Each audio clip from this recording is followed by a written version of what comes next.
mukiza mu bibaho byose uri igitangaza.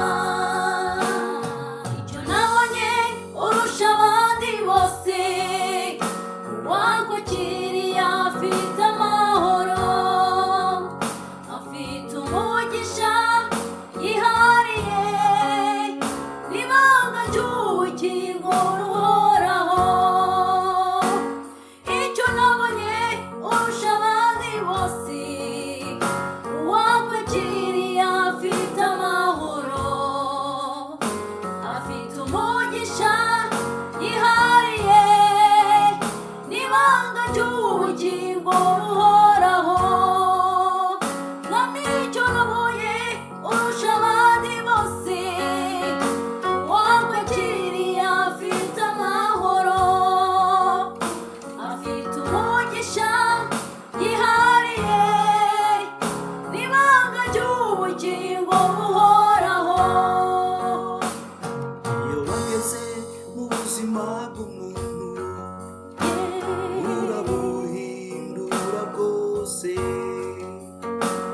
warumuroza kareka kuroga, agatanga amahoro mu bandi, Akagendana nawe, akagendana n'urumuri rwawe Yesu, akabana n'abandi amahoro, kuko yakiriye umwami w'amahoro, amahoro akenewe mu isi yose. uri mwiza Yesu, mwiza Yesu, uri mwiza Kristo,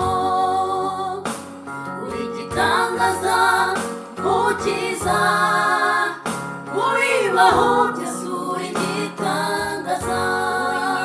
Yesu we, mwiza Yesu, uri mwiza Kristo, uri igitangaza mukiza mu bibaho byose uri igitangaza.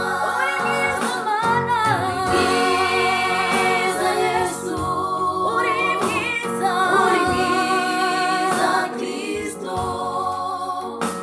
uri igitangaza mukiza mu bibaho byose